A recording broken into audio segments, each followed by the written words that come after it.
welcome back to the Nullified Take and Reality Realness channel here on YouTube, where we're going to be talking about the challenge CBS for 2 weeks in a row. I'm joined by Chantel Francis from Reality Realness and Drew from the Angelcake Entertainment channel. It's been a whole week since we spoke. Chantel, how's things sitting on your end? You've had a week to digest and think about this cast. You know, you've had an opportunity to talk to Michelle on your podcast, your channel as well. How are you guys feeling as a whole?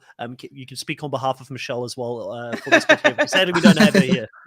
Well, I definitely, I both of us come to the agreement that we're excited for content because we do like the format of the challenge, and we both like the fact that we know all the people that are going onto the show and playing. Like, we have some sort of, reference points, which is one of the pluses that I do like about the challenge, is that there's a familiarity with the people that are going on to play. So those were all the pluses. The one new piece of information that came up was that Janelle, who was asked and declined, basically said that some other people that were kind of in her age bracket and her kind of grouping of people, they declined playing when they saw like the supposed lists. And so they saw that, like, okay, Love Island already have a group of people together and Big Brother has a huge group of people together. I'm just lonely me from like my season. Yes, I'm from Survivor, but I haven't been playing from 10 years from ago. And so she's saying that a lot of people actually said no to the opportunity because it was so oversaturated with the other people. So I'm still curious as to how it's going to all play out. I'm a little bit more optimistic with the outcome than I was when I first heard about this concept. Thank you, Sophie. We'll put it towards my computer fund. It's on my list. Sophie Absolutely. says here that the only good thing about Challenge CBS is that we won't get that many Big Brother people appear on the MTV Challenge anymore. I don't know if that is going to be the truth. Drew, I've got a feeling, and welcome to the podcast as well, Drew. I've got a feeling that this will become the vetting ground for future MTV Challenge main show people. Like, if you've got a couple of standouts on this season, I wouldn't be shocked if they ultimately make their way over to the main show. And I've also heard that Derek F is not on the Challenge CBS because he's a lock 438 at this point. I thought he was in the talks, but I didn't hear he was a lock. That's what I've heard. I really hope that it's still in talks, that it's no locks just yet. I don't know if this will be a vetting ground or if they're really trying to make this like its own thing. Like, if I feel like with all first go kind of shows like this, I feel like it will get a lot of viewers. I've already talked to, because I'm in an org right now, a Survivor org, and I just talk about the challenge in a lot because people ask me what I do. And so I tell them I make videos about the challenge, and they've heard of this. Like, the people that I play with have heard of this, but don't really watch the challenge. They'll be like, oh, well, I'll check this out because I like Survivor players, or I've like some of the Big Brother players that are also going to be on there. So I do think that this first season will have a lot of viewership and viewers. And then that means that we'll get greenlit for another season, maybe 2, maybe 3. But I don't know if it will be the vetting ground or if they're really just trying to make this its own thing, as well as maybe we'll see a bridge going over to MTV if they get a lot of like good viewership and a lot of views over here. And we talked about, or at least I talked about, the ratings over on the MTV challenge not being as highly or as good as in past seasons. So, I mean, if they see a lot of good views over here with these players, they're going to sit there and go, why not we bring those players over to the other one too and see if that will help out the ratings, when that's not really what we're looking for at all. These aren't the players that we're trying to bridge over to the MTV. It's completely different, but that's where it's like nerve-wracking a little bit when you're thinking about what's possibility in the future. So that's where my brain goes to. And yeah, with Janelle, by the way, I feel like it's really would be tough for her as a legend of such a long time in Big Brother that, I mean, she would have had a huge target on her back regardless, I think, unless you had like a whole bunch of like people from all different seasons, like one person from one season, one person from a different season, and there was no commingling outside of the group. But as we're going to go through the list, I mean, there's just commingling all over the place. I mean, everybody is just sauteing in that same pan with each other. Last summer juice. I do want to add one more thing, is that my mom is actually for the first time interested in the challenge. I've made her watch a couple of seasons and she's enjoyed it. And so she does know some of the main players, but she is the demographic, kind of. She's like, oh, I only started watching because I wanted to see Natalie. And I saw like all the Big Brother people, because she does watch Big Brother regularly. So this is I'm here in this podcast. You Chantel, you probably would have never met me if it wasn't for the fact that, you know, the Big Brother faction jumped onto the challenge. Now, do I like the Big Brother players that are currently on MTV's The Challenge? No, like, I'm with you guys. It's not the best. It's not the cream of the crop, but I've been preaching this the whole time. I've been saying, like, there's going to be so many new fans that watch CBS that have never watched The Challenge. The Challenge has been going on for 40 seasons. There are people that have played this game for over a decade, and for a new person to get into that fandom is very difficult when they don't have that history with Bananas or CT, and they don't know the history of the Bananas bag or any of the things that happened way back, you know, the backpack. Oh my God. My mom was telling me about that the other day. She's like, oh, and there's like this Bananas backpack thing. Have you heard about this? I'm just like, oh gosh, like, get out of here. Like, I can't even right now. The one thing though, is that I don't particularly vibe with Big Brother casuals. So I just don't know if I want Big Brother casuals having a say in my favorite show. Like, I found this show a long time ago. I'm a loyal fan. I don't want people to come and like oversaturate the fandom and take it over when like they're not even like good, true, loyal fans, and they're casuals, you know, Facebook moms, basically, you know the type. So yeah.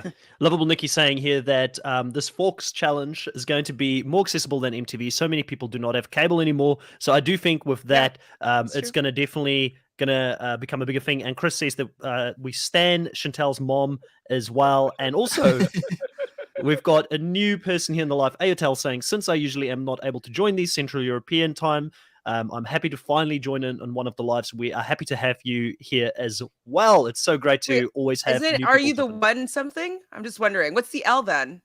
Are you the one L? Love. Are you the one? Are you the one love? I don't know. Are you the one? A little bit of Bob Marley. One love. Are you the one live? Are you the one local? Anyways, I just saw those. Like, I know that grouping of letters together, and it's Are You the One? So I'm wondering if that's what an acronym for their name is. Anyways, yeah.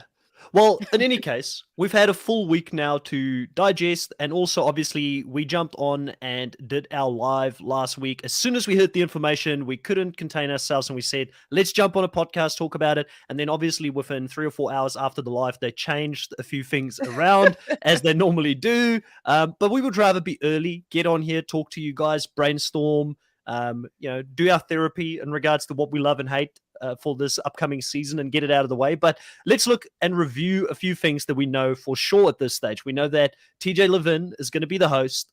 We know that the location is going to be over in Argentina. They departed on the 10th and the 11th of March from Miami, Florida. Overall, 28 competitors, 3 from The Amazing Race, 8 from Survivor, 9 from Big Brother, 8 from Love Island, and then 4 alternates. The alternates currently have 3 Love Island people in it, so hopefully that does even the playing fields a little bit in regards to that Love Island Big Brother alliance, but there's 1 from Survivor on there as well. You're looking confused there, Chantel. No, I'm just saying it doesn't really level the playing field, because like they removed 2, but it was people that, like, there's still a large amount of people that are from Big Brother and from Love Island. Because one person that's an alternate now, Florita, she wasn't on the original list that we saw last week. So that's another Love Island person that wasn't even part of the conversation. And then Shannon's real life boyfriend is an alternate, and we just thought he was part of the cast, so not like, but Shannon's still part of the cast. And then the other person, Corey's gone, so I guess that's a little bit helpful for that, like, kind of to what you're saying. And then there's one other person I can't remember right now, but there's just still tons of people from Love Island is my point. Thank you, Sophie, for the super chat. Yeah, so Sophie's saying here that maybe we'll see a crossover in the future between CBS and MTV. We can only hope that something like that happens down the line. And I think if it does have a crossover, it would be the War of the Worlds crossover with MTV, because you'll get great people from Argentina, from the UK, and also from Australia that will play. So this is only the start of the journey.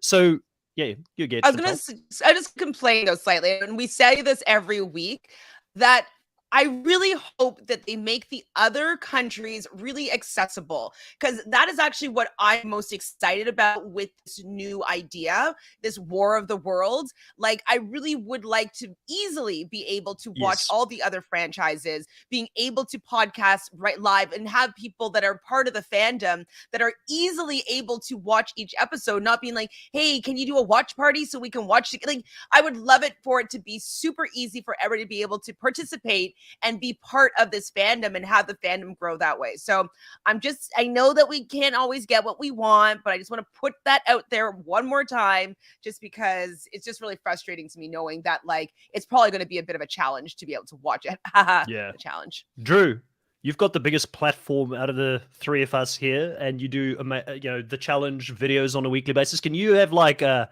bitching session maybe, and like, make a whole video about making it more accessible to the wider audience, because everybody wants to see it? I feel like if you did it, there's a bigger chance that people may see it compared to myself or Chantel jumping on our soapbox over here and shouting it out. But I agree with Chantel. We need to see all of the different versions of the show, and we don't want to just shout for our little, like, for instance, me living over here in Australia, New Zealand. I don't want to just shout for the Australians and be like, oh, I only like Team Australia.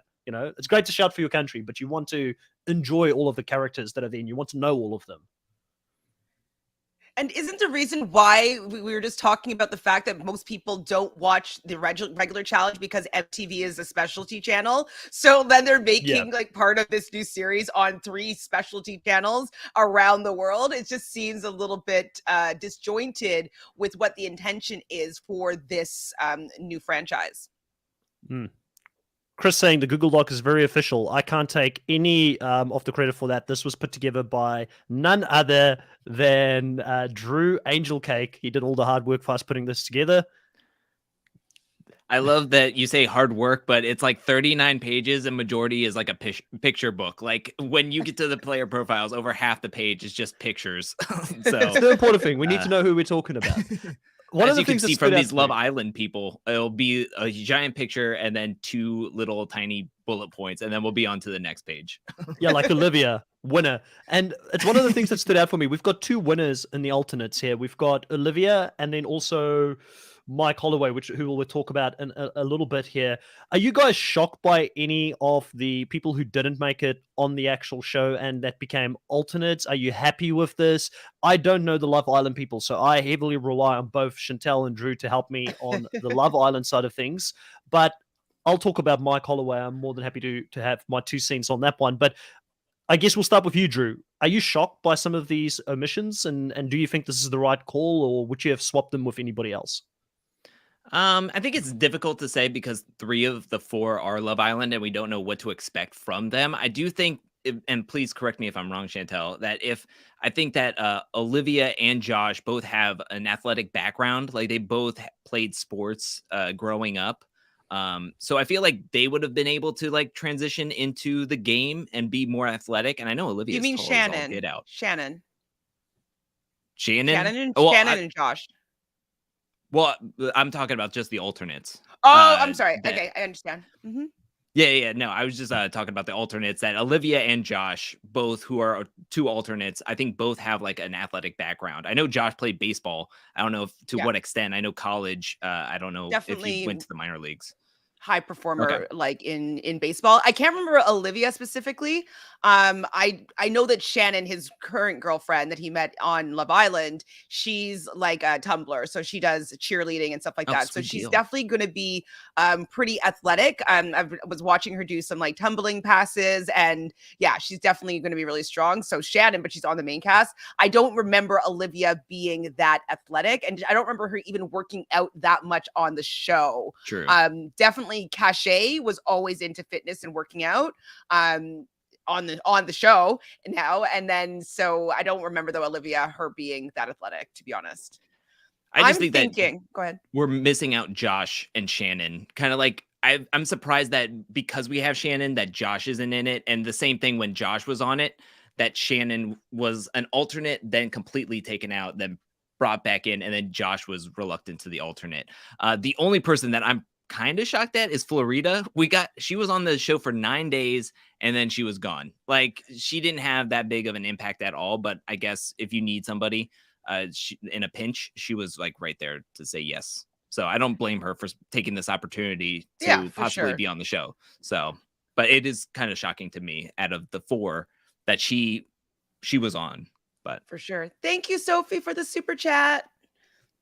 Yeah, definitely. It took Sophie's saying it took CBS a long time to get on the challenge train, since the challenge came before any of the CBS reality TV shows. And I think we kind of alluded to it a little bit in the beginning. It's just the format of the show that's such a great format. And I'm convinced, as soon as people get into it, they see what it's about, they're going to love it, they're going to watch it. I know for a fact, being on this side of the globe in Australia, they love sports. Like, Australians love sport. So they're going to be taking that side, and they've got personalities. Don't worry about it. I know everybody's very fearful of it just becoming another sports show out there. If they have got great personalities, so I think that the show is going to be very, very popular on this side here.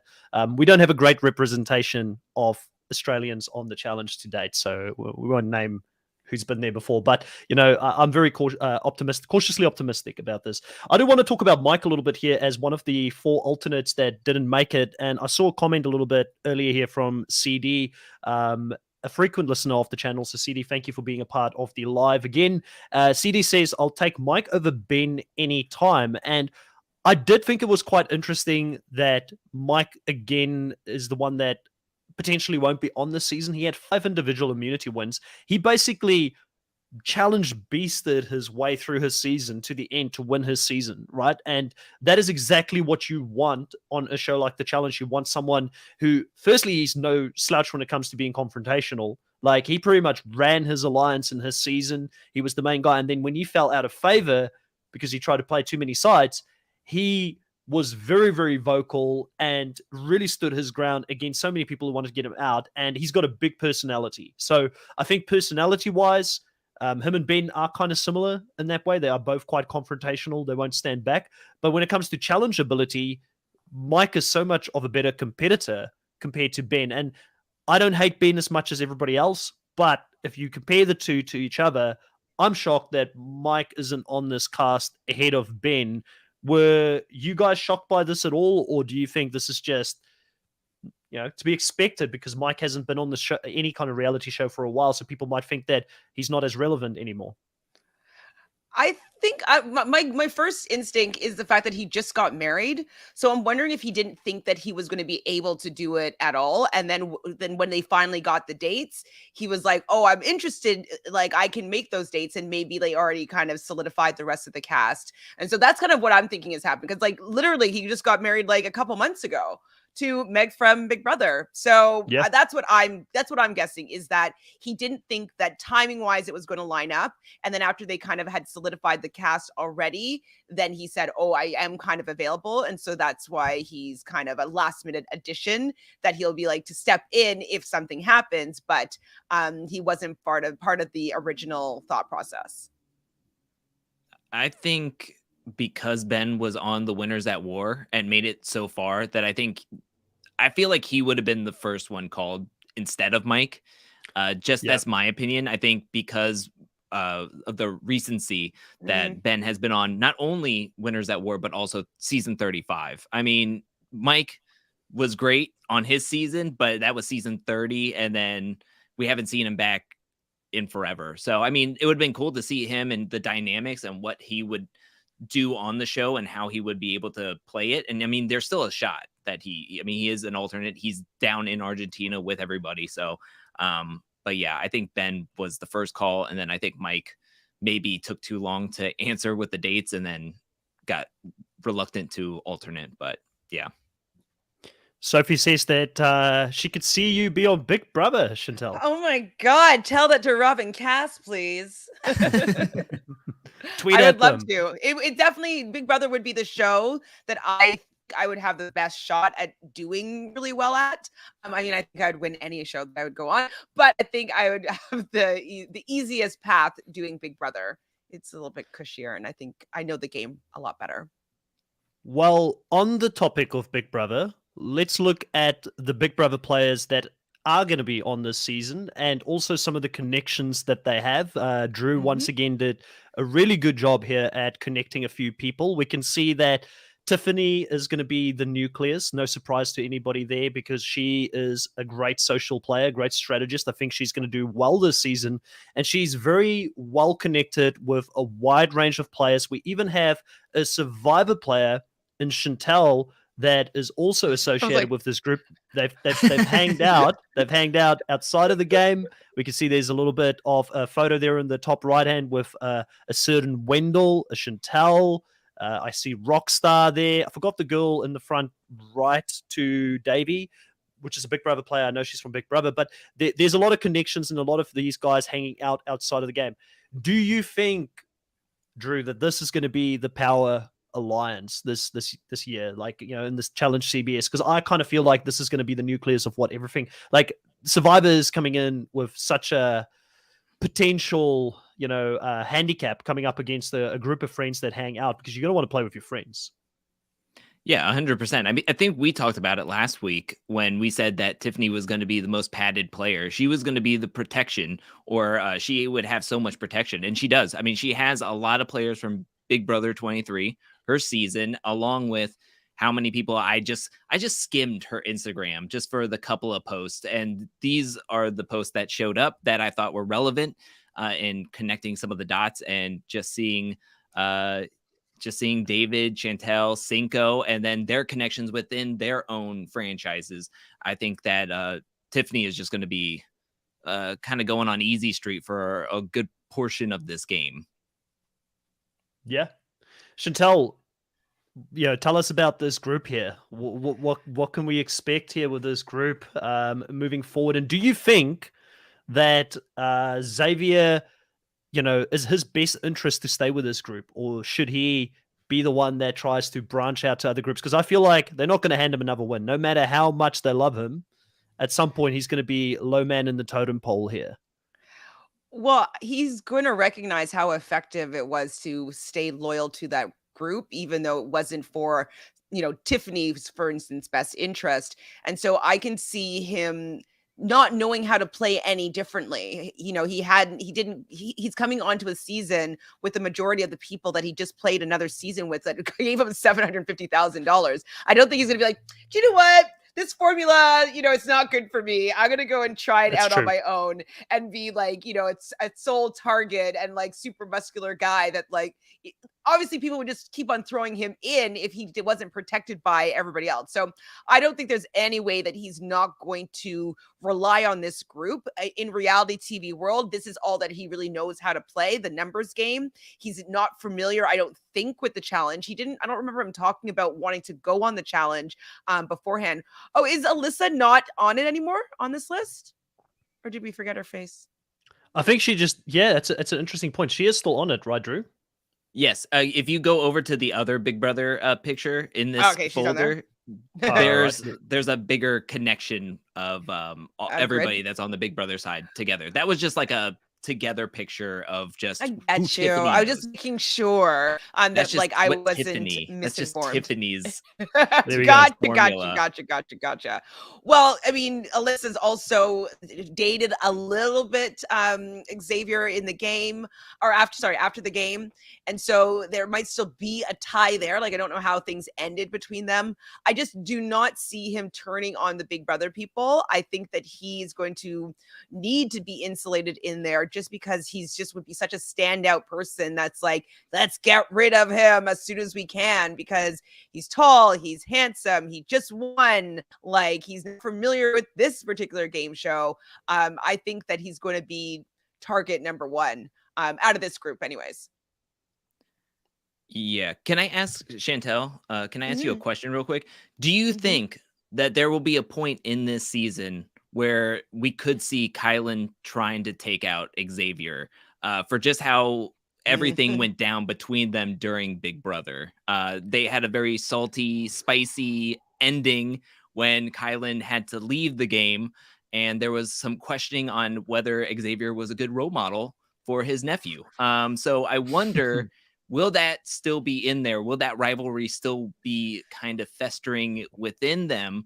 And then at a certain point, Kyland's going to be like, I gotta take my shot. Like, I can't lose another game to him. Do you think that's a possibility? I do. I think that Kyland is so jealous of Xavier. You know, one of the reasons why he started to make bad game decisions is because he thought that Xavier was the best player in the game.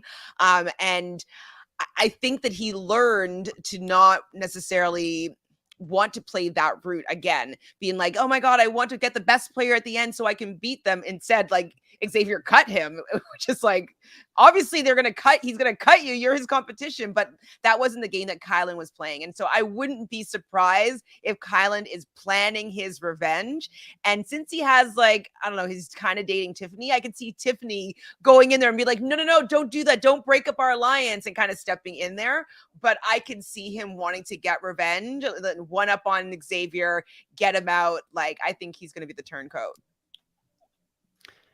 Hangout room here with 35 South African Rand saying, I've not read anything on the challenge news, so waiting on you guys. For the record, I'm pro Survivor players and not for Big Brother. Big Brother sucks. And for those that are new to the challenge, you're going to hear a lot of Big Brother sucks because of the Big Brother players that are currently playing on the main show.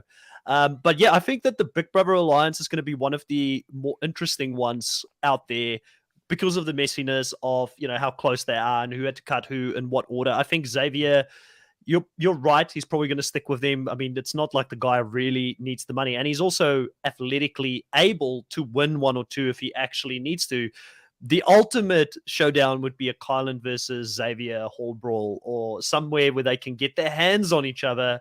I do feel bad for Xavier because it's going to go very bad. Kyland is an absolute animal. He's a really? big boy. I was thinking that, like, Kyland would be like, listen, thinks that he's going to be the big boy, and then he's just going to get taken down by Xavier. Does Xavier have any experience in, I guess, physical altercations? Like, has he done any kind of like contact sport or anything like that? Because that could be the difference. But if they both have the same amount of experience when it comes to contact sport, it really just comes down to a weight difference in these things. There's a reason when you look at mixed martial arts, you look at all these different things. You've got weight divisions. You've got a featherweight, heavyweight, weight, you know, distribution, and having a bigger physique and a thing like a hall brawl. It's not smart. It's like, I think Xavier would be very, very, very good at anything else that it requires a little bit more agility and athleticism. But if it's just pure strength that we're talking about, and having to throw your weight behind something, I feel like Kyland would be someone that I wouldn't want to go up against them. Like, not that I'm saying, I mean, Xavier against anybody else would probably stand his own ground. We're going to have to take bets on this one. I think I'm going to put my money on Xavier to win out with from like some sort of bout with Kyland. I think Xavier would win. So yeah, we should put some money on this. Maybe one of those Survivor buffs that you're going to be giving away. And so, come on. I'll plug it shamelessly right here since Chantel gave me the opportunity. I'm giving away some Survivor buffs when we hit 500 subs on my channel, The Nullified Take. Please, I know you guys are looking and watching this on Reality Realness as well. Support both channels. That way we can continue to do this together. And I know that you guys love the content that we're putting out there. When we hit 500 subs, I'm giving away an Australian Survivor buff. There's only 100 of those that were made last year for the merge. So they're very rare. They're worth quite a bit of money. And when we hit 1,000, I'm giving away 5 buffs for Survivors seasons 1 to 5 for CBS. Now, Chris here asks an interesting question, one that I was going to ask next in any case. He says, do you all think that Enzo and Angela joining Big Brother or Ruff, since the Cookout Plus, Derek X, Alyssa, David, is too big of a group? I can see them join potentially an Amazing Race or Survivor group. Now, it's an interesting question because both Enzo and Angela, as far as we know, they're only Big Brother by name. They haven't necessarily played with these guys before. They haven't necessarily hung out with them outside of the game. I can see them very easily being the swing vote. They'll obviously try and latch on to whatever Big Brother has got, but I do think that they could go either way here. And they potentially have some of the more interesting strategic options available to them coming into the season. I wouldn't be surprised if Enzo has some connections with some of these Survivor players, because Enzo's an old school Big Brother player, and there's some old school Survivor players on here as well. I wouldn't be surprised if Enzo and Tyson have met somewhere at like Hearts of Reality or something like that, so potentially they may have some connections that we're not aware of. How do you guys feel about Enzo and Angela? Do you think they'll take the obvious route of sticking to Big Brother? Drew, go to you first. Drew, you go first. Chantel I might think be I'm frozen. Okay. So can I just say that Enzo, if you watch Big Brother 22 All-Stars, there's not an alliance this man will say no to. I mean, he just makes alliances with anybody and everyone. Whoever comes up to him he'll just say yes. He'll be like the meow meow who says, yeah, I like your vibe. Let's do this thing. So he will say yes to a Big Brother alliance. He'll say yes to a Survivor alliance. He'll say whatever. I do think that he'll probably feel a little bit more comfortable with the Survivor players because of the age range that they're kind of like in. But numbers wise, I think he would love to be in the Big Brother alliance, except for I think when push comes to shove, I mean, he would be the first one kind of thrown in there. He's the low man on the totem pole, especially after how Big Brother 22 kind of went.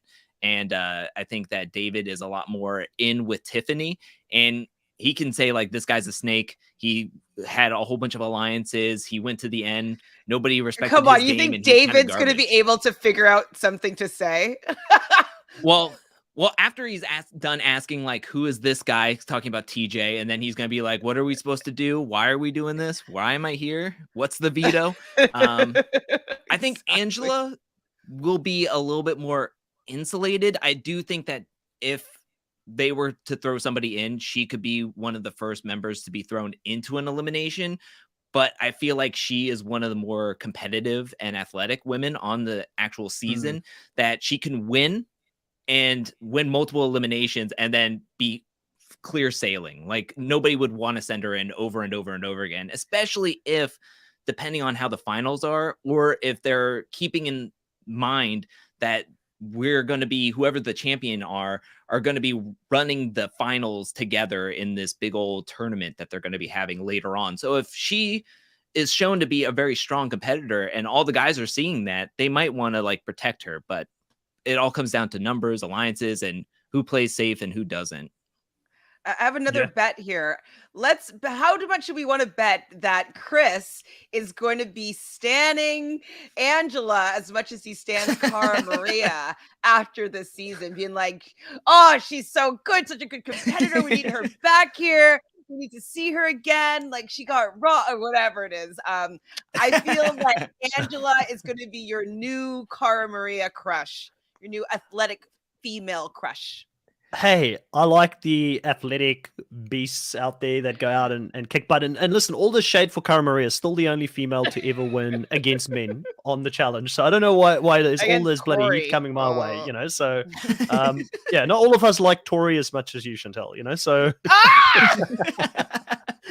but no, like, listen, I'm very interested to see what she's going to do. And I agree with Drew. She's going to be athletic. I mean, if I had to choose out of the Big Brother females that are coming to this season, who would I want to be partnered with? Angela is the person I want to be partnered with, because I think she's going to be, she's got very much upside athletically. Now, guys-wise, if you had to choose a guy to be aligned with, Chantel, I've got a feeling I know you'd go for Xavier. You kind of gave it away a little bit.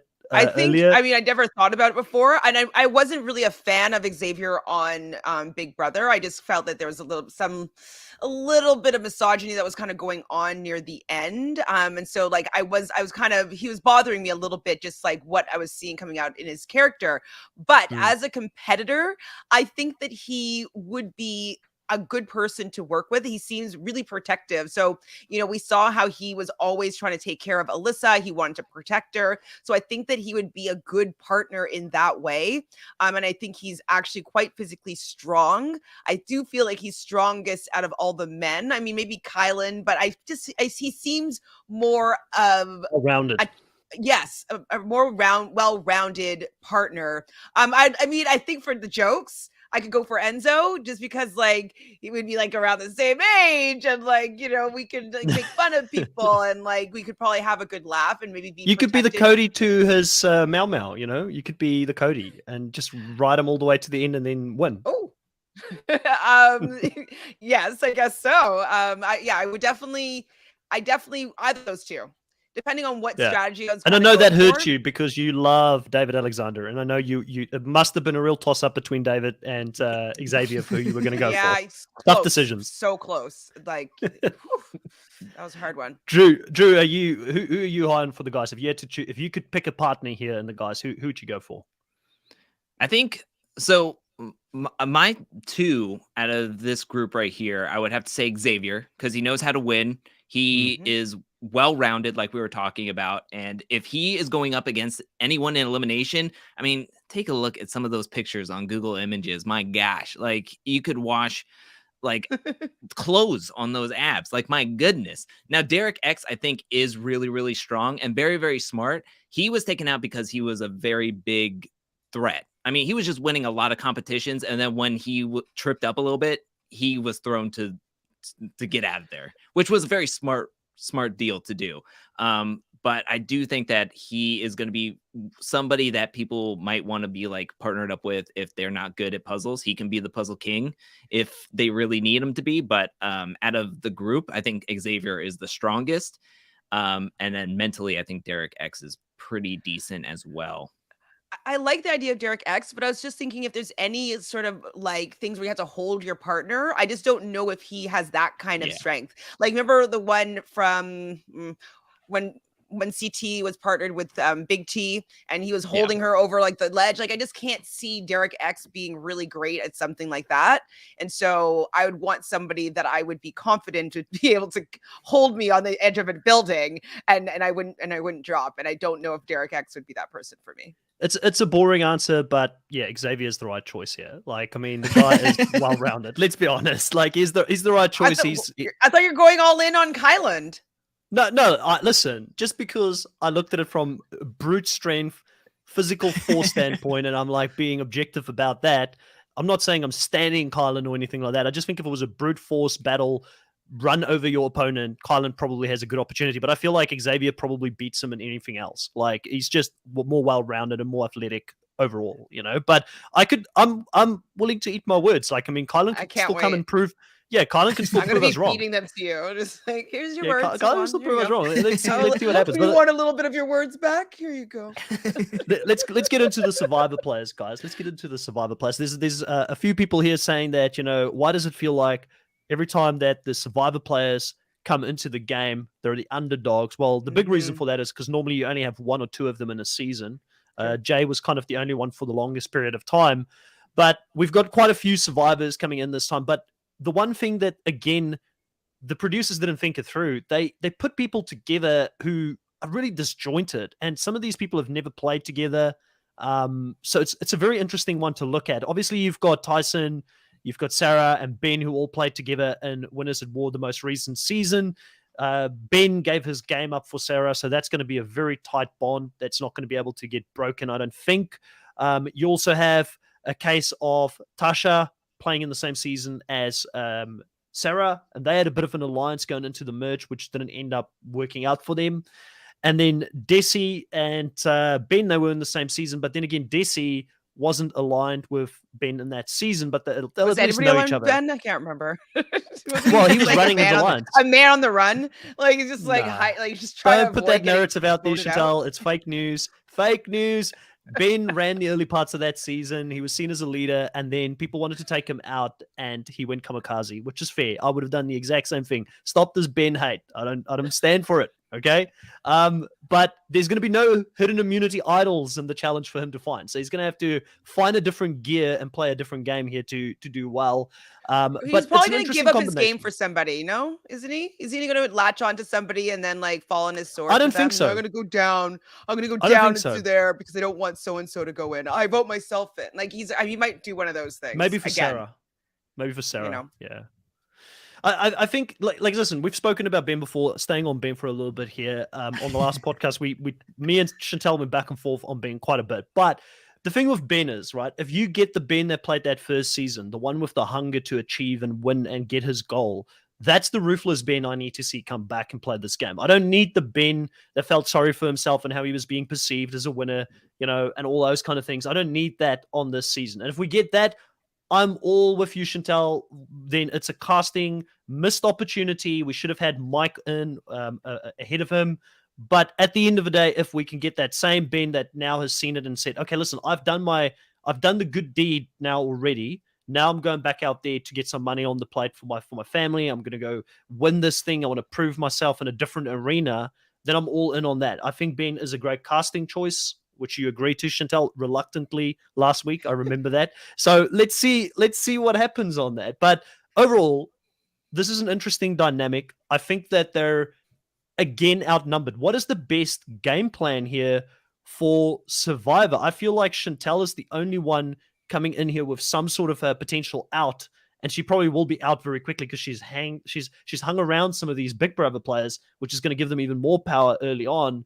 What's the game plan here, Drew? Like, what does Survivor need to do to actually find a way to stay in the game? Is going into eliminations and winning one after the other the only option for them at this point? And the game hasn't even started yet, but I think you kind of brought up something that I didn't even think about, and it is that they are disjointed. I mean, comparatively to the Love Island competitors and the Big Brother competitors, where a good portion of the players coming in from those franchises played together. I mean, you have 6 players from Big Brother 23, and then you have 4 players from Love Island 3 kind of mingling in their own franchises. So you see this and it's like, okay, there's a winners at war triangle. You have a couple of other players, and then you have 2 from season 41 who have maybe made connections outside of their Survivor franchise. And to me, it could be like, we have an understanding early on that we're all Survivor. We'll look out for each other, and then that'll quickly dissipate once the game really starts hitting the ground and running. And the point of Survivor being the ones that are always thrown in or the most scary, even towards the MTV challengers who have over half the house in an alliance and being like, yes, we want to just take out all the rookies, but we're going to start with the US Survivor players, is because these players are meant to be feared. They have the physicality. They have the will to stay out in the terrain with no food, no water, no shelter for 39 days and to win $1 million. And they do a lot of what the competitions on the challenge when it comes to puzzles, when it comes to physicality stuff, the endurance.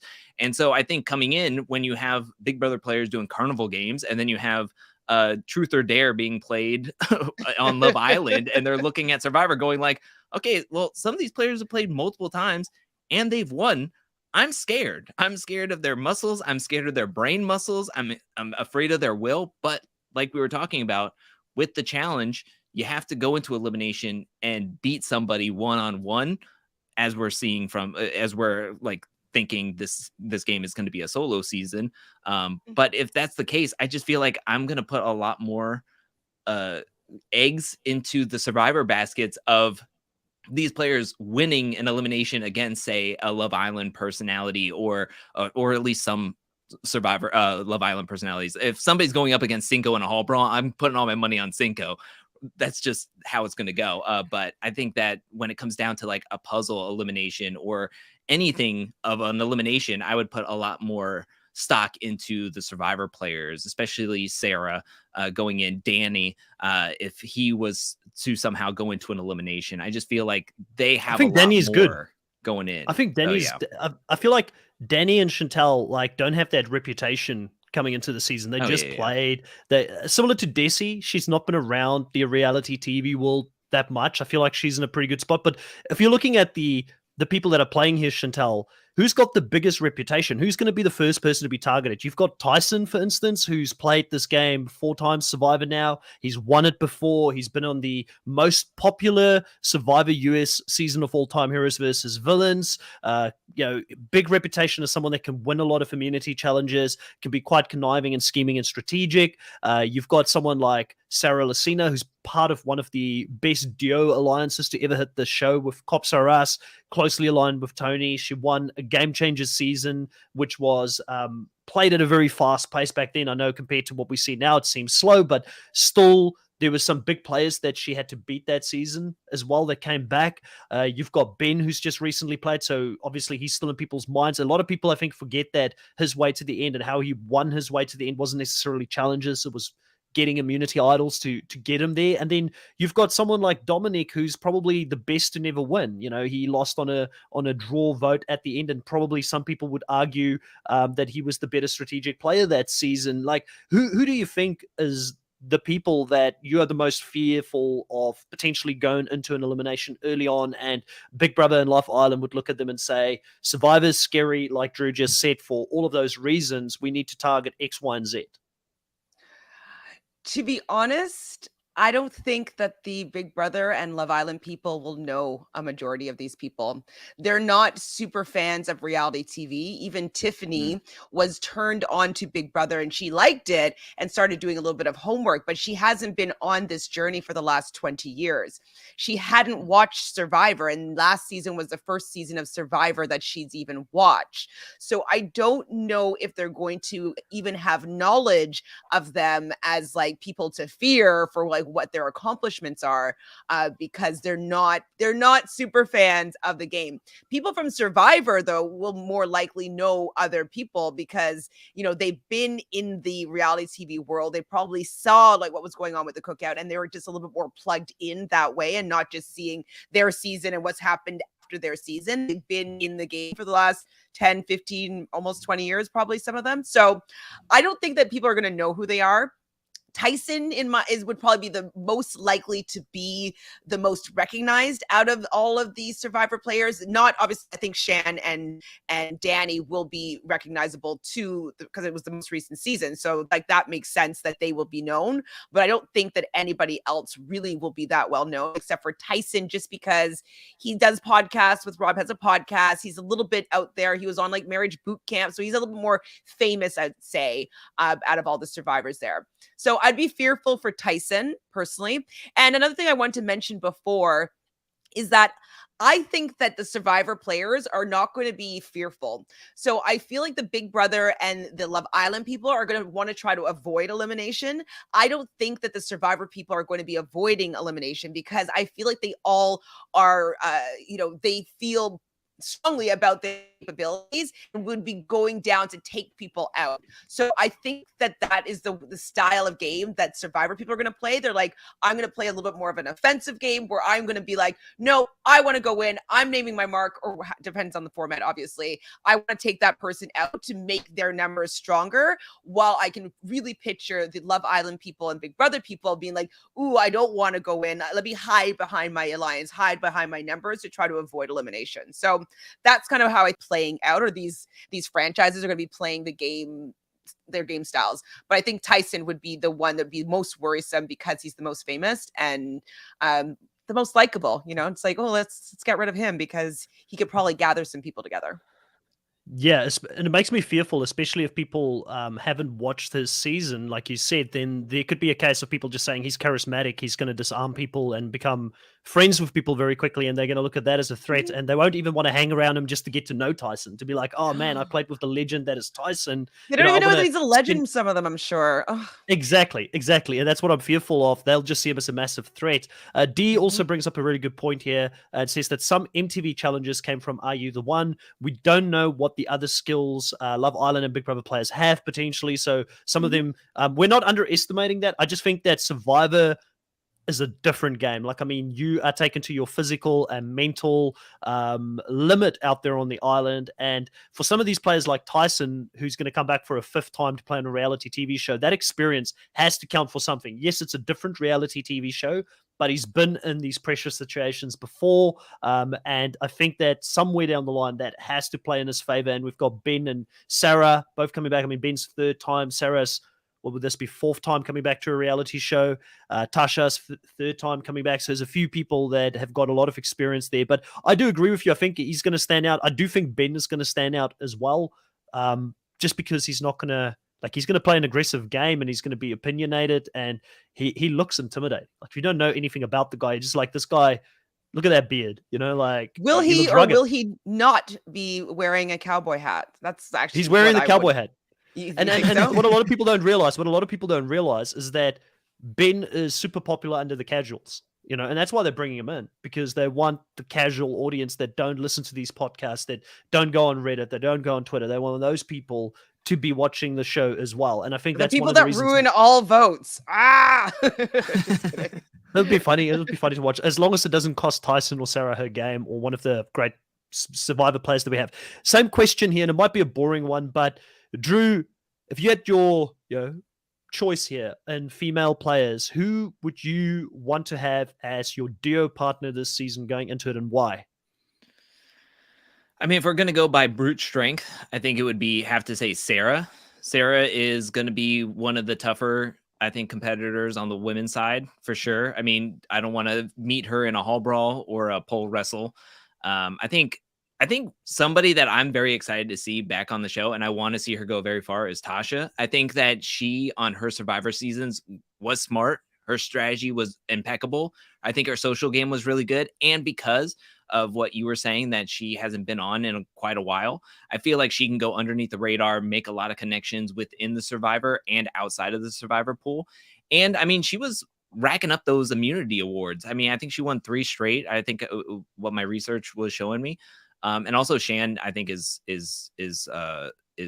somebody mentally, I think, is going to be very strong. I don't know what she can do in, like, say, a physical elimination, but as we were talking about, this game isn't just pure physical. It's mental, it's strategy, it's politics. Chantel, I think, is going to be kind of like the Tiffany of Survivor. She has a lot of friends everywhere, and I think she's going to be able to really branch out, web out, and I think she's going to make it very far into the game.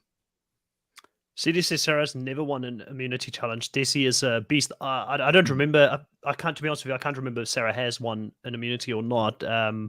She hasn't. I actually, I'm going to jump in real quick because I feel like Chantal was going to go the same way. I think Desi is probably the person I was going to say I would like to have in my tribe, because I feel like she's the lesser known person, but she athletically just looks like she's really fit, and from memory on her season, she just fell on the wrong side of the numbers after the tribe swap, but she seemed really strategic as well. So I feel like she could be socially and strategically, she could be a threat. I feel like Desi would fit in really well with some of the other groups as well. Like, I think Sarah, people are going to look at Sarah and say she's too close to Tyson and Ben as a group. They're all part of this legend winners season. We don't want them in the game, but I feel like Desi could be the bridge between me and people like Tiffany, people like Xavier, people like Kyland, that Big Brother group. So I think having the combination of somebody that physically could do really well in the challenges and also have a bit of strategic sense about them, and then also they're really good at that social game, I think is going to be very important, and the alliances. So I do think Desi is underrated. Tasha as well. Like, I mean, Tasha could be another one. Like, she's won quite a few immunities. But I mean, if you're just going off ability, you'd expect Sarah to be the beast of this group. If you're only looking at that alone, because she's done some crazy stuff, like the ultra marathons and things that she does, where she's like running for like a week. I mean, who does that? It's not like one day. It's like you're running for 7 days straight and you're sleeping out in the bush, I mean, yes, I think that she will be physically capable, but that seems like that would be really great for the final. I don't think she's going to be great at all the other stuff in between, all the dailies and stuff. I don't know if she's going to be that great. Yes, she's a cop, so she's trained in different types of combat, so she won't be afraid of going up against anybody. So she definitely would be somebody that I'm sure that people would be scared of. I think personally, though, if I was going to choose a female partner, I would choose Desi. I think that she's at a good age range to be able to kind of fit in with the Love Island, and like, she's still a little bit older, but should be able to just kind of get in that vibe with Love Island and Big Brother people. And I also think that she would be able to back it up with she's quite strong strategically. And I think she just gets along with people a little bit better than Sarah or Tasha. Like, I just think that she's just a little bit better socially. And so I always want to be with somebody that's not at all polarizing, like that people want to hang out with, that like is also strong. I I want to hang out with someone a little bit more likable. So I think that she, out of the three of them, is the most likable, and also quite strong as well. For the guys, though, I would have to go with Tyson. I don't care if he has a target on his back. Chantel's got a massive crush on Tyson. Of course I do. He's been my favorite one of my favorites anyways for forever. I always want to see what he does, how he plays. Like, I find him very entertaining. I love his whole storyline. We've seen him grow up on this show as well. If I had an opportunity to have Tyson as my partner, absolutely I would choose Tyson. I think that he's probably would be good at a lot of these different dailies, just because he's long, he's also smart, he's very agile, he's good at random things. And so, I mean, he's been playing a lot of pickleball lately, so I mean, I'm sure that's going to come in handy. Yeah, I would have to take Tyson as my partner if I got the opportunity.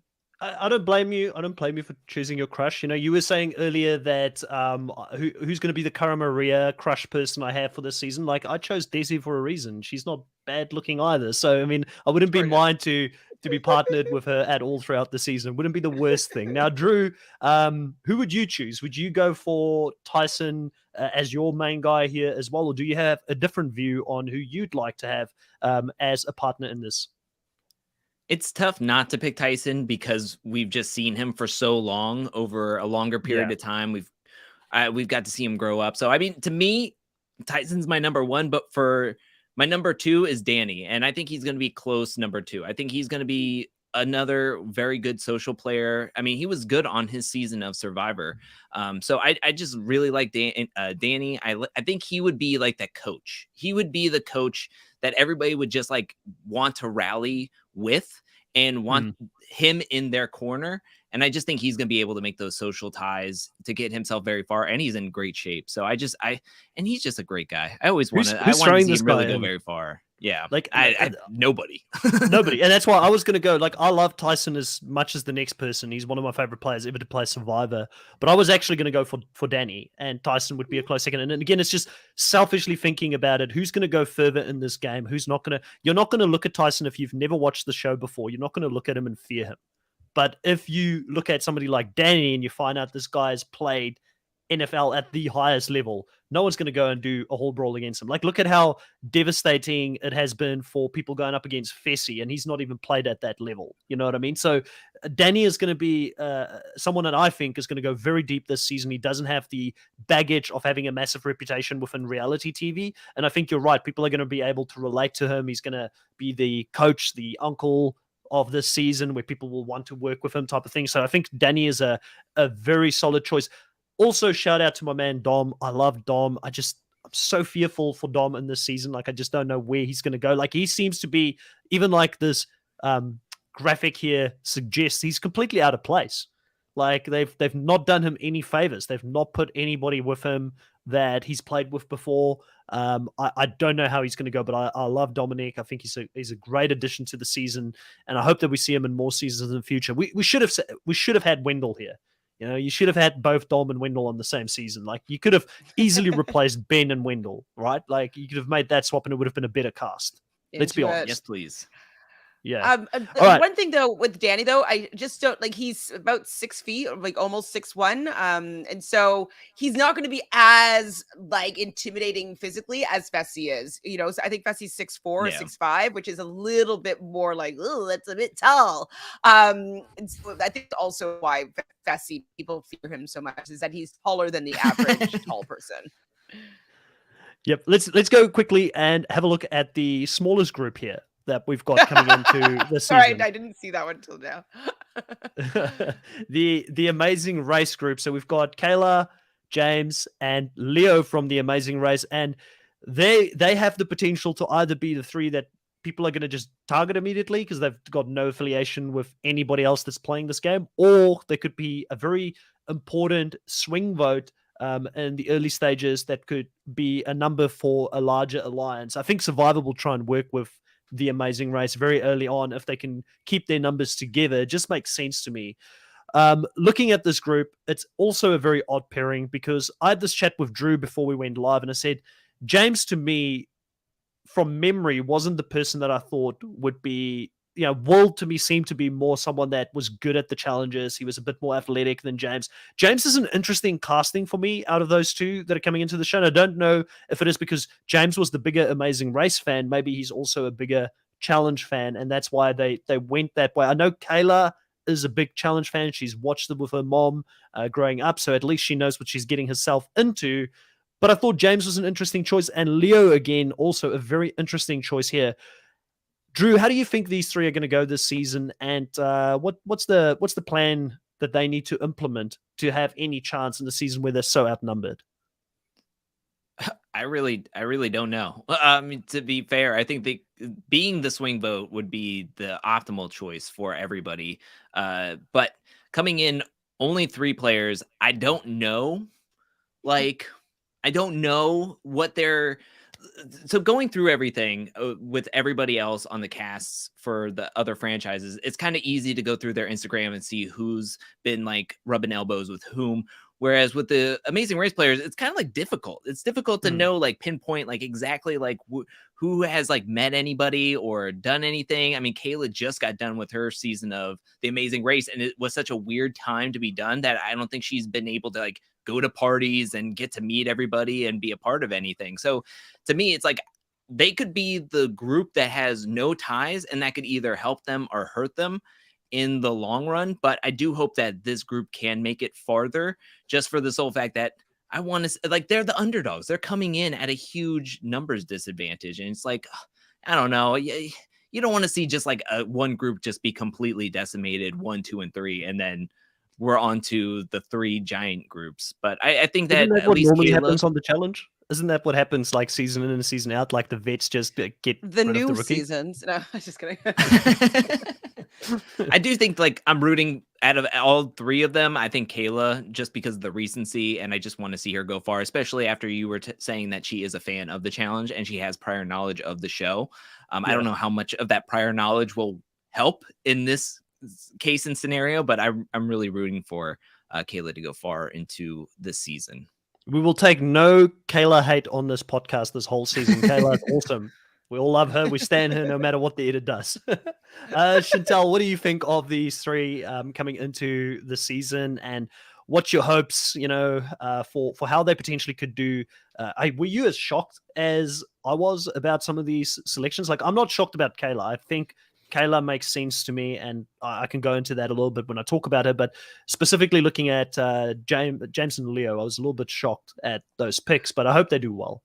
What I'm shocked about is why casting doesn't feel like it's better television to have even franchises represented across the season. I just don't understand why they feel that because they're going to have, they're going to have the eyeballs that are going to be watching because, the most recent seasons of Love Island and Big Brother. So there's going to be fan base that's built in that people are going to want to watch and see them play. I get that. But it's not necessarily going to be a good season. And so they should be putting in the work with giving these people a chance at doing well so that more people from the Amazing Race will be inclined to want to join maybe the next season, and maybe their fandom and people that want to support the Amazing Race players are going to come onto the show. So I really think that they've been really done a disservice with not having more people from their franchise, at least another person from their season. It's not even they're from 3 separate seasons. The one good thing is that for the Amazing Race, you do need to use a lot of different types of your brain, your body. It's a little bit more of a well-rounded person to play the Amazing Race. So I think that a lot of those will be transferable talents that will be able to be useful on the challenge. So I do think that they're going to be set up better for the dailies than most of the, at least Love Island, Big Brother people, most likely.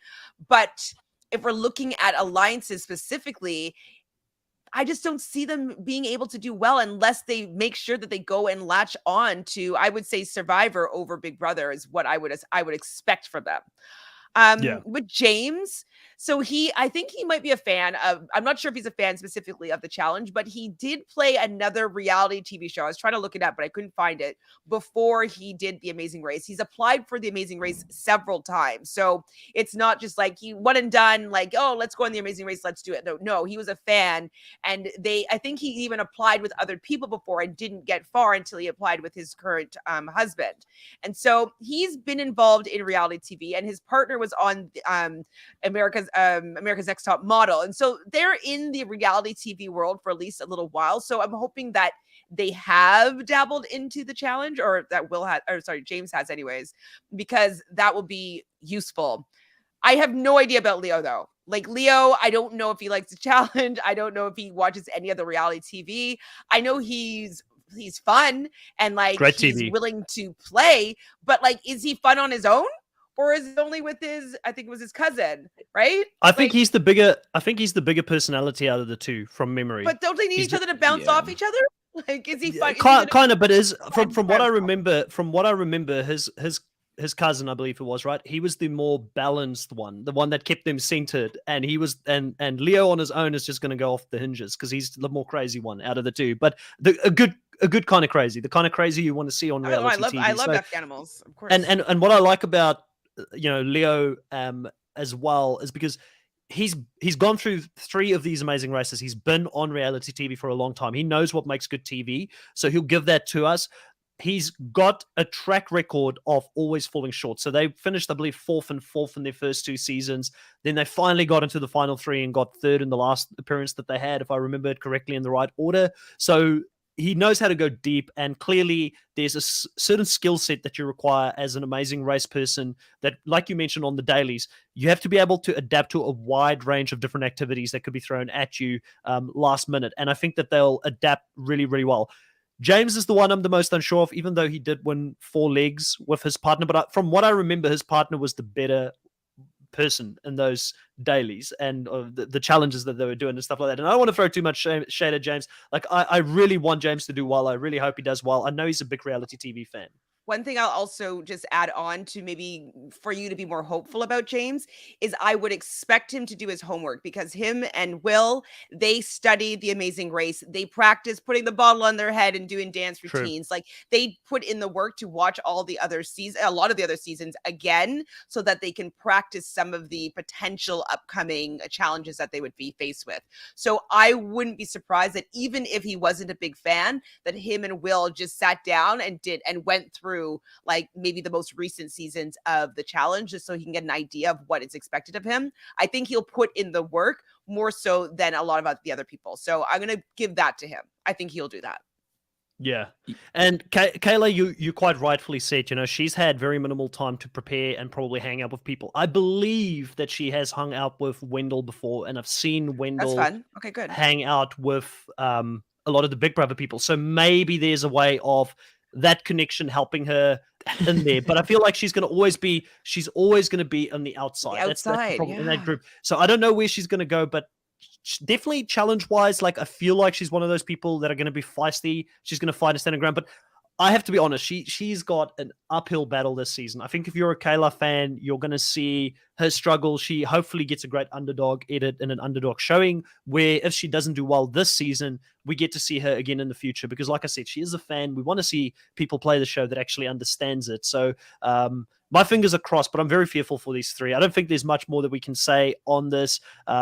Choosing partners, I mean, Kayla would be the only female partner. You've got a choice between James and Leo. I would go Leo. I'm really low on James. Sorry, James. Like, if you ever listen to this, I'm sure you won't. But if you do, I hope you do well. It's just, I just don't see the road. I would go Leo as well. I do think that he will be just naturally better at a lot of these activities than James will. I agree. Yeah, I concur. One thing I did want to mention, because I was just thinking about it when everybody was talking, was that, do you think that because they asked Janelle, they were trying to have Big Brother legend as well as somebody who was on The Amazing Race to kind of fill both spots a little bit? I know Nicole F was thrown out there. Thank goodness she's not on. But she was thrown out there, but she's also played Big Brother and Amazing Race. So I wonder, with them kind of being in the mix, them being asked, and then they both kind of were like, no, I don't want to do it. maybe that was supposed to be like the kind of the evening out of like, okay, they did play Big Brother, but they're not really playing with a lot of the players that they played with on those seasons or didn't really have that strong of ties to. And they could also be floating around the Amazing Race players. Also, I want to say sorry to all the Amazing Race teams that I had to cut out. Like I felt like a soured ex that I had to cut out like their half. Like Raquel, I had to cut right out, but you can see some of her hair on Kayla's shoulder. James's husband is like cut out, but you can still see his arm around him. I was like, oh man, I just feel like you're out of here. Something happened. Break up. All right. Let's move on to the last team here, the one that I've got the least of information and knowledge on. So I'm heavily going to be relying on you guys. This is not unheard of for me to be less informed than both Chantel and Drew when it comes to it. I mean, when I first started watching All Stars, the challenge in general, old school. Oh, well, listen. Let's not go that far, Chantel. I'm totally kidding. You hold your own. Don't worry. Going into, well, I definitely don't hold my own on Love Island. Maybe, actually, I was gonna say maybe I should go watch some of these Love Island, but I don't want to go that far. You know what? I don't know if I want to go that far. Like watching maybe a bit to understand why Cachet was put on the season, because she was absolutely the star. Cash, so top, like, yeah, her top right. The love, yeah.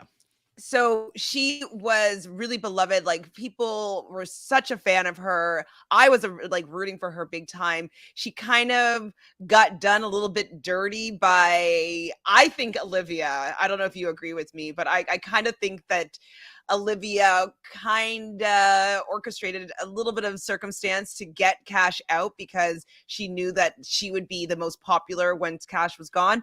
But watch my recaps for that season. You can hear my opinions of like how I thought that Olivia might have been a little bit of a disingenuous friend with Cash, because Cash had all the shine, and it seemed like to me that Olivia was a little bit jealous in her shadow. So it would be maybe good for you just to take a look at, just to see what her personality is like. She's just like, she's fun, she's likable, like she has a huge fan base.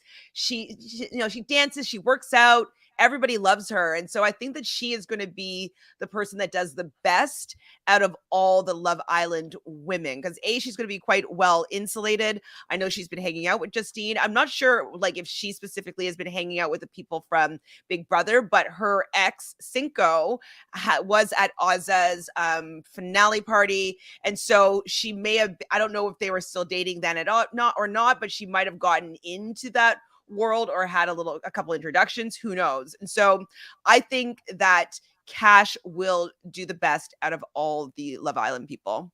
So yeah, you should watch that season at least a little bit, so you can get an idea. Chris is telling me spare not to yourself. Go Well, you need to watch like the first 40 episodes, and then you're good. not much of an investment. Not much of an investment at all. Watch it on 3 times speed. She looks like, I can tell by just the photo, she looks really bubbly, which is normally the type of girls I like in any case. So I'll probably like her on the show. So looking at this, I guess, group coming into the season, we know that there's a potential for them to work together. Do any of these guys have really good strategic chops to them? What can I expect from a strategical standpoint? Did you guys know as much as me? I see Drew looks really confused. Are we expecting coming from a popularity contest, essentially, is what Love Island is. It's a popularity contest. It's people vote for their favorite couples or players in the game, and they have to go off of like their personality. And so, I mean, we really don't know strategy. I will say that I finally got around to seeing some of Theo Campbell's from Love Island UK season, and he was kind of kicked off of that season because he was trying to be strategic. I mean, he tried to take off his mic, went over to a girl and said, hey, if we just stay and choose each other through the whole thing and just try to, like, we can get to the end and then we can at least get some money. And everybody looked at him like he was like, oh my gosh, how dare you think of this? So, I mean, this is not a thing in Love Island or shown or trying to like be condoned in Love Island. They're trying to find a match. They're trying to find some authenticity in a reality show that takes place over like 60 days and trying to find the quote unquote one. So, I mean, we don't know anything about strategy, physical capabilities. I mean, they're all models. They're all like personal trainers. So, they're going to be physical. It's just to what extent is that physicality? Yeah, the Hangout Room says, I hate the love shows, but they gave us Cam and Tori. So, yeah, happy about Cam, not so happy about Tori. I know there's some people who love Tori in here as well. And Tori did do really well in this last season. So, respect where it's due in this last season. I thought she deserved to win this last season, not Casey.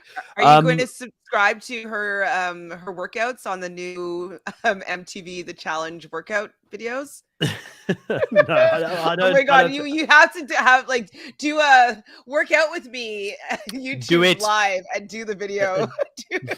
a TikTok duet workout video with Tori on one of those ones. So it's going to be interesting. I mean, it's on brand for Tori to do something like that. I mean, obviously the challenge and other challenge competitors, they have had the Nelly T workout session already that Drew did a great video on last season. There's always these montages of them doing workouts. I mean, these guys do train at a pretty high level, so they have got some knowledge that they can share. So I think it'll be fun. I don't know if I'll go as far as to sign up to it or anything like that, but hats off. I'm not, they just want to get their bag. They just want to get the bag outside of the challenge, and that's fair. Maybe if she gets successful outside of it, we don't see her come back as often, and we get other people coming in the cast that we can enjoy and love. But I'm very worried, and I don't want to judge these people before I see them on my screen. I want to give them an opportunity to come in. Hopefully, like Hangout Room says, there's people that have come on our screen, like Cam, for instance. Tori, hate or love her, she is a challenge mainstay, and she has deserved her spot within the challenge realm as a vet. She's gone through her paces, and the same thing with Theo. I really enjoyed Theo. So hearing that type of stuff, you never know. There might be an undercover person in here that could come in and do really well on the show.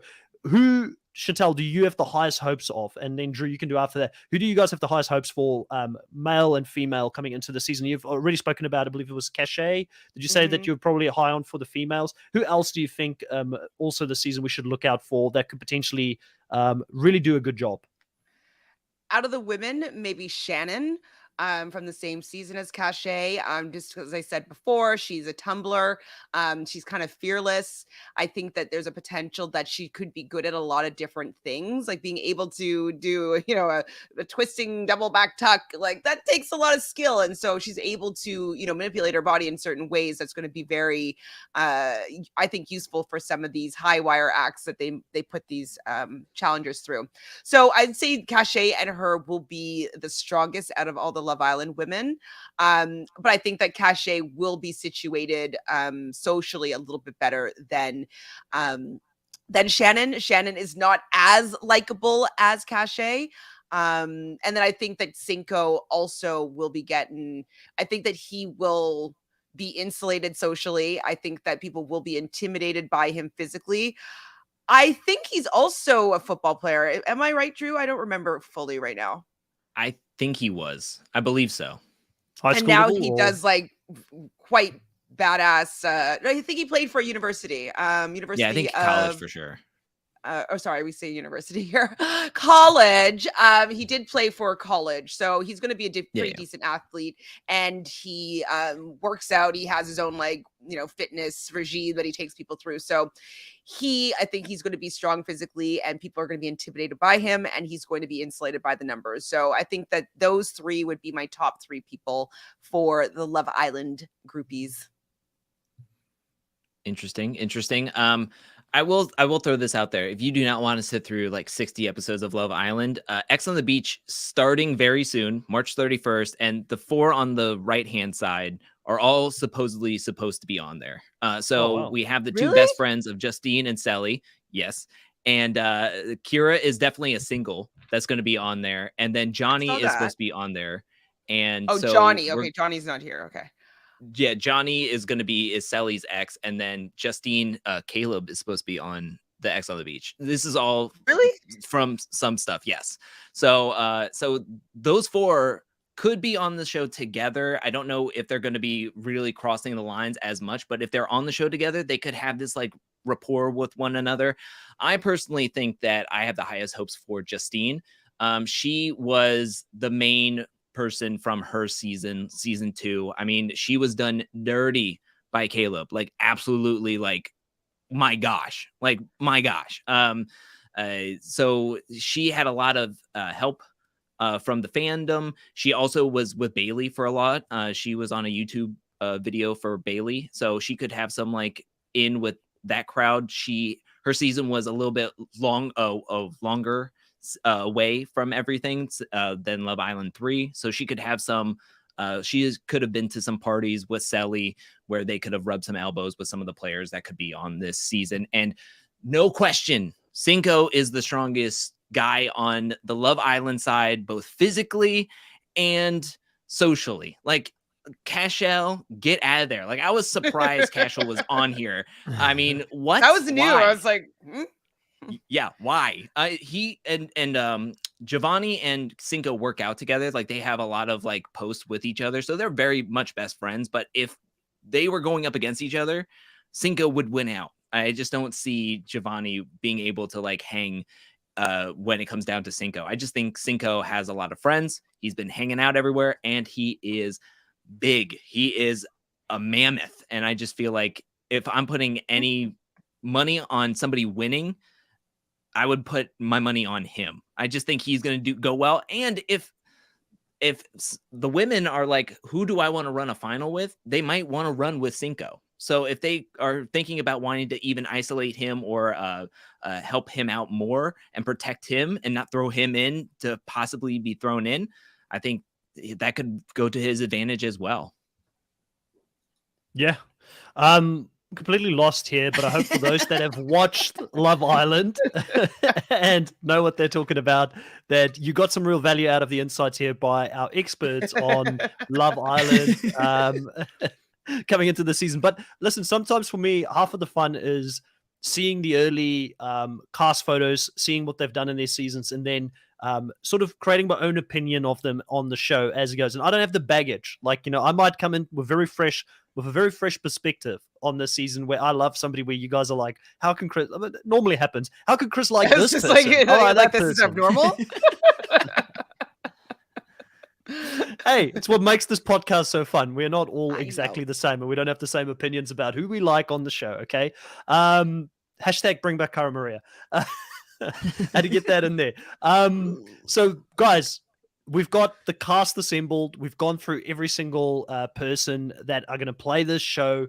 How are we feeling now that it's been a week? Do you guys, are you still as fearful of this show as you were prior to this? Because I know I was high from the beginning. I was like, I'm excited for this thing. I can't wait to see what CBS does with it. I respect the MTV main show. I don't want the MTV main show to be affected by it.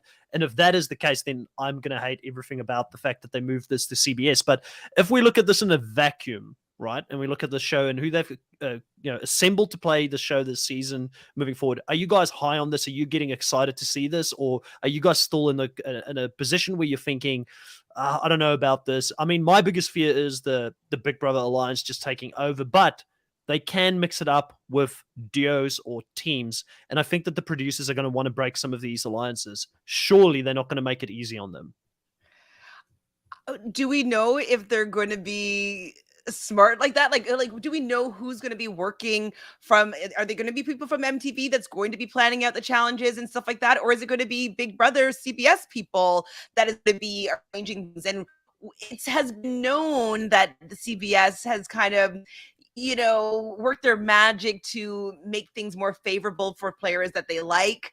So I'm just curious as to if there's going to be a lot of meddling with their favorites. Because that's just something that happens. It tends to happen with CBS Big Brother that I've noticed.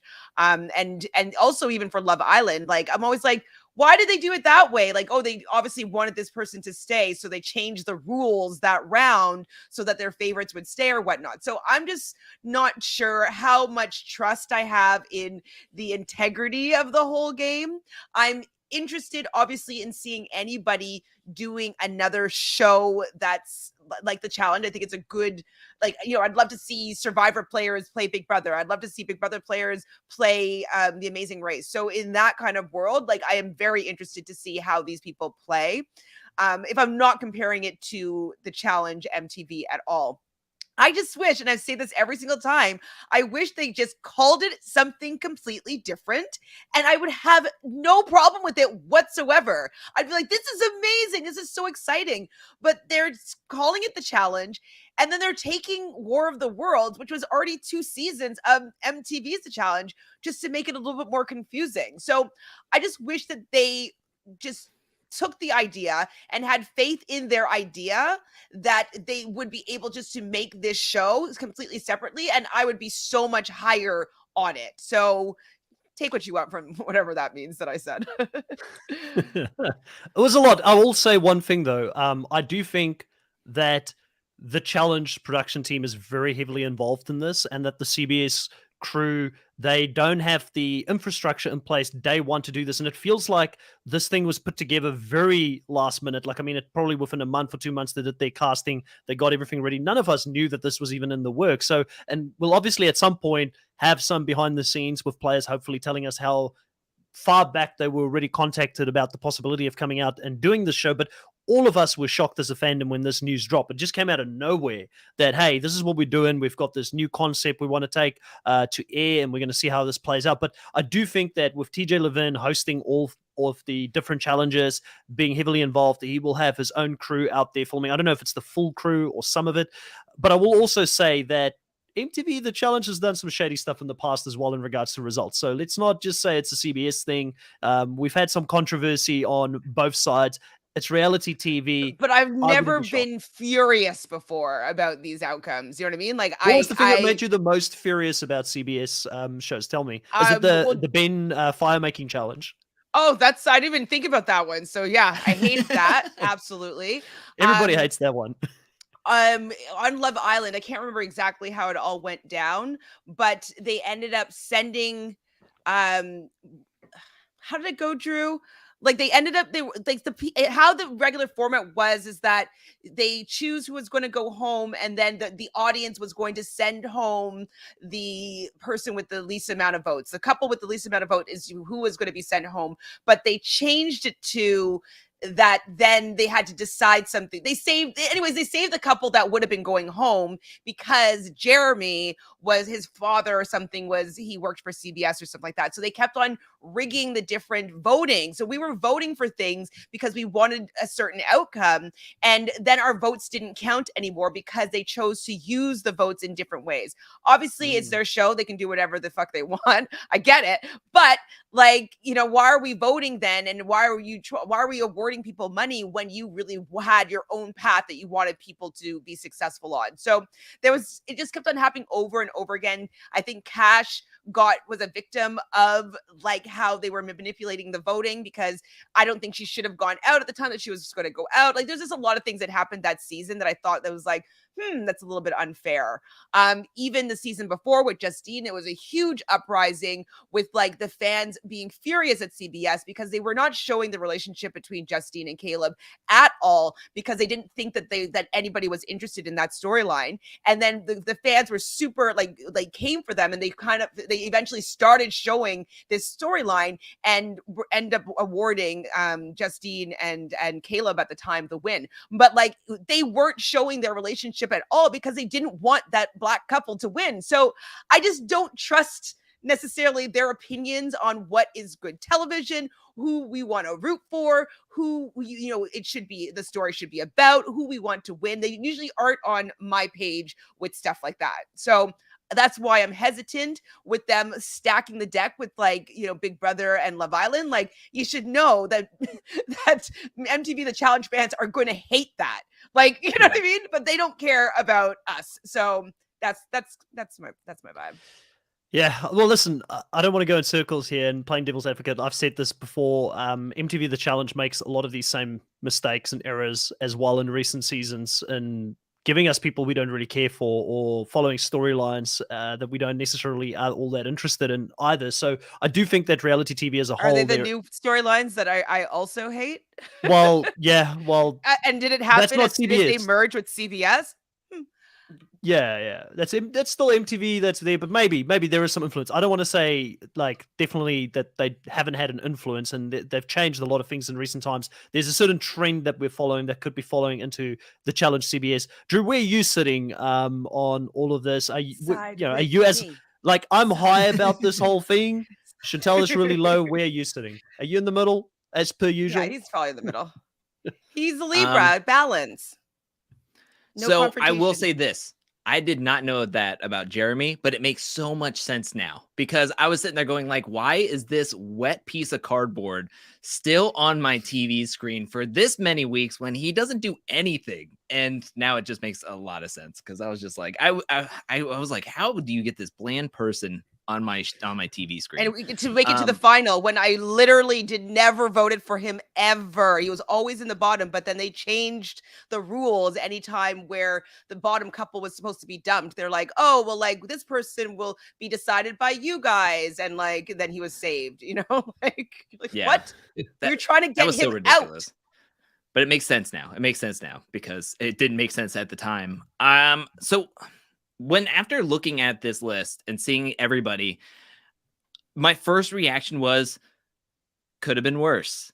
But then again, also looking at the cast, it's like it could have been better. Yeah. in my opinion, I am not as like sad about this cast or like super frustrated ripping out my hair like it's gonna be like me gritting my teeth watching this, but it also in saying that I'm not like sitting there jumping out of my chair like I do like every single season of the challenge where I'm like this could be awesome, and then as the season goes on it could be awesome or it could not be awesome. I'm just sitting here going like I'm cautious going into it. I'm hoping that the people that I like will get to stay longer and be as good in the competitions as I'm hoping they would be, because then that would grip me more. And as well as when we do our drafts, I mean, that's always going to be very gripping to do. But to me, I'm not like, this is the end of the world. Screw this. I'm not going to be enjoying this at all. But also in that same breath, with seeing who is also on there, this could go off the rails rather quickly. Like this could be the Tiffany Chantel show, and it could just be like instant, just tsunami wave of goodbye Amazing Race, goodbye Survivor. And I think a lot of the people that do share the Venn diagram of the challenge MTV and then CBS, where they meet in the middle is Survivor. And if they just completely obliterated, then that's kind of like that's like, no, thank you. I'm kind of like peacing out, or I'll casually watch it, or I'll go to Angelcake Entertainment, watch his like 15-minute recap and then be done with it. Ranting about it.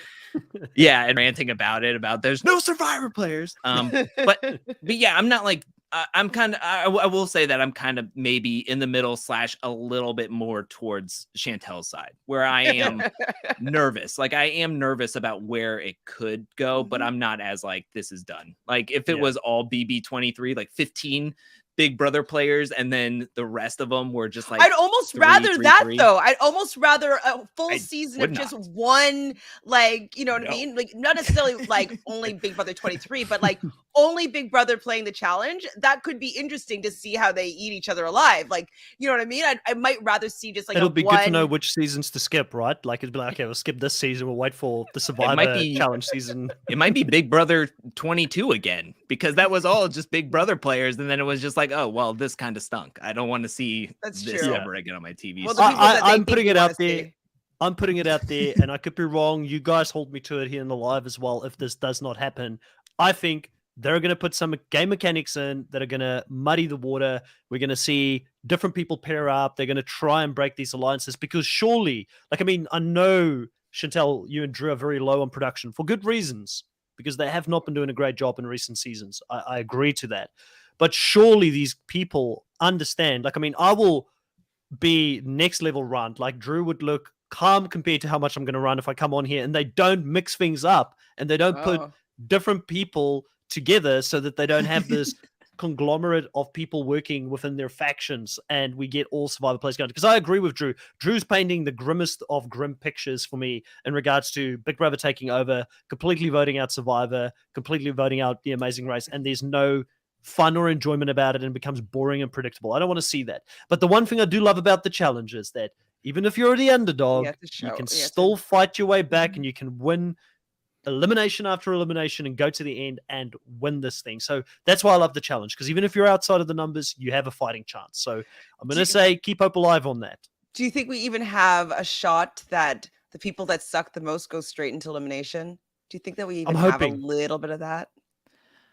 Please. You know what I think, and somebody said it. I think it was CD that said it, that free agents was a great challenge season. And I think that format could lend itself to shakeups for the sole fact that when you do dailies and then you kind of like have TJ just picking random names out of the hat, it could be like, okay, there's two players and then it's one Survivor player, one Big Brother player. They're on different sides, but if they're going to go into elimination, they would have to like agree to each other on who they're voting in, and they have to agree on both their votes on who they're sending in. And if they don't agree, then they're going to be the one sent in. And depending on who the two players are, it could be like Tyson and Tiffany, where Tiffany does not want to see an elimination, whereas Tyson's like, I don't care. I'll just go in. I'm not going to say a Survivor player name, or I'm not going to say my own player's name. So in that kind of aspect of it, it could be interesting in still being a solo season, but being interesting to see, like, if we're having like TJ just randomly pick names or just randomly pick names, and then it's like four players to each team, and it's like two. And I think it could be pretty interesting, and while also keeping the illusion of a solo season type of vibe. But I'm hoping that we get at least that.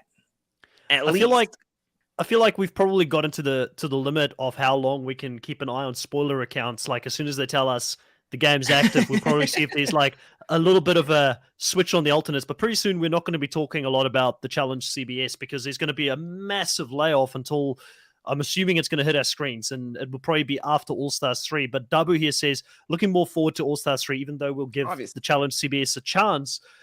We're about a month away from talking about All-Stars 3, so probably the next time. Month and a half. About a month.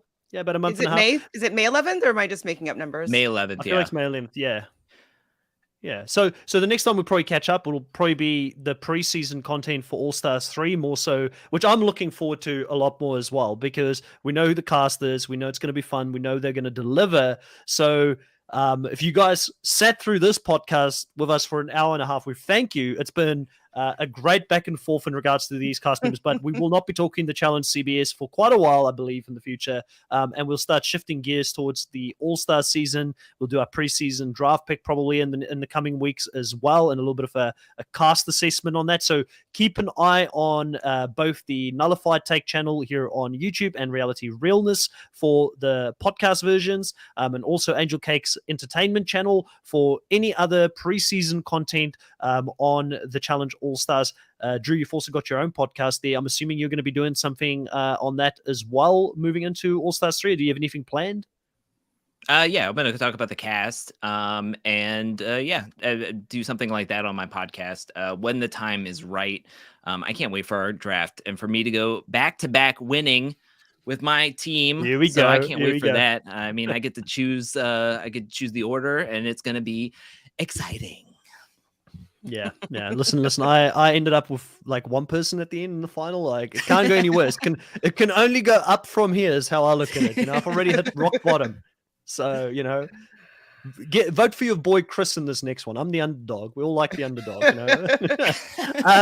Chantel, what do you have coming up on the Reality Realness channel over the next week?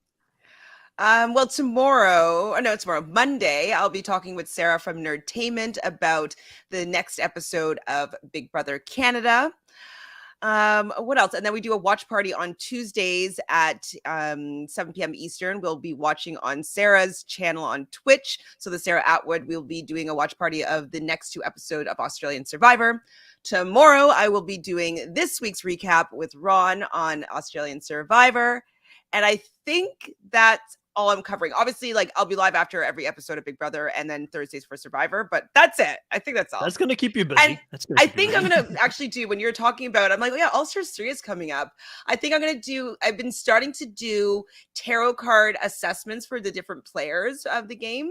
And it's been really interesting learning how to read the cards in terms of game shows and reality shows, because like obviously I can give you a reading and it will make sense to you and what's going on in your life in those kind of situations, but kind of figuring out how people are placed is according to what I think their card means has been really interesting, and I've been having a pretty decent success rate.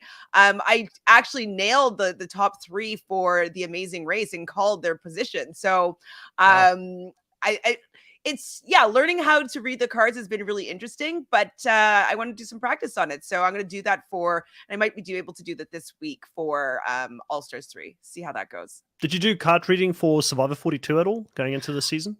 I did it actually. I did it with our cast assessment. I pulled cards. So I actually thanks for reminding me. I'm going to go through and just put their cards and the timestamp just so people can like see exactly what people did. And it's also really fun looking after the season to what I said with the card meant, because sometimes like with having more understanding of the person and their personality and how the season's going, I'm like, oh, do you know what? That card actually means whatever XYZ. And so learning how to interpret the cards in the reality television competition show frame has been pretty fun and exciting. And so I'm gonna give it a try with All Stars 3. I feel like if you ever get casted on one of these shows, you should have your own tarot card set with you as the luxury item that you take with you. So Dan's got the mist. Obviously, what I was always. Dan's got the mist. You've got the tarot cards. When I auditioned for not first time, but one time I did pretty well with Big Brother Canada audition. I was wearing my flight attendant uniform. I came in shuffling cards, and I read that my interviewer, that person liked me a lot. So. That's awesome. Drew, what do you have going on the Angelcake Entertainment channel over the next week? Over the next week only, I have Endurance coming out tomorrow, Sunday. And then Monday, I have the Challenge War of the Words podcast going to be out on both audio platforms and my channel. And then Friday, I'm looking to get out the Revenge Part 2 challenge moments. So that'll be fun. Nice. Yeah. So busy on your side as well. Did you watch Jonathan's season of Endurance? I never actually asked you on the Survivor 42 podcast that we did yesterday. If you guys haven't seen our recap this week, Drew had some takes on Survivor 42 episode 2. I don't think so. No, I didn't, because his is Fiji, and I've only done John A season was season 1, and then the second season was in like the desert. And then the third season's in Hawaii, which I'm doing right now, which is spectacular. But yeah, I haven't seen Jonathan's season yet. And it doesn't seem to be a lot of people's favorites when it comes down to it, because I think the favorites is this season 3 and season 4, which is like something Sierra Hills or something. But Fiji doesn't seem to be one that's on a lot of people's minds, which I don't know why. Yeah. So Jonathan already had experience of being out in Fiji before he went to play Survivor 42. I wouldn't be surprised if we see him in the future at some stage on the challenge either, because he seems to be a bit of a challenge beast himself. So it'd be interesting to see how it plays out this season. On the Not a Fight Take channel, there's a lot of content dropping, predominantly Survivor at this stage, but I did interview Arun and Natalia today from the Amazing Race just before we did this. They were great to talk to. A great amount of inside information or behind the scenes were discussed, which I always enjoy talking to these contestants and finding out a little bit more about what didn't make the edit. Also in this week, look out for the Raquel interview as well. I will be doing an interview with her. She was very difficult to track down, but I made it happen. Her partner, Kayla, is on this season of the challenge, so it'll be good. I'll probably ask her one or two questions. I say, obviously you can't confirm or deny, but rumor has it Kayla's out there. So I might ask her one or two questions about that. She knows her better than most. So we'll try and slip those questions in there. And then also we're covering Australian Survivor. There will be short format videos and also recap podcasts this week. I should have Tara from Mark and Sam's original season as a guest this week. So really looking forward to having a special Australian Survivor guest on the show. And girl? Right? Sorry? She liked the champagne? She liked the champagne? No, that's Michelle. That's Michelle. But I don't want to give away placement. I'll talk to you offline about who she is. She was a big player that season, but I don't want to tell you online just in case somebody hasn't seen that season yet and they do want to watch Australian Survivor. And also going into next week, we had Angelcake on our podcast as a guest this time. for episode 3, we're going to have Kian from Survivor South Africa Immunity Island as a guest on for Survivor 42 episode 3. And she was also a bit of a fan favorite online. So can't wait to see her on the podcast. So not much happening on this side, guys. Please hit the subscribe button, hit a like, follow all of our channels so that we can continue to do this. We really appreciate everybody that was in the live. And we didn't get to your comments today. I do apologize. We'll try and get to it next time, but we really appreciate everybody being so active tonight. And talk to you guys next time. Bye.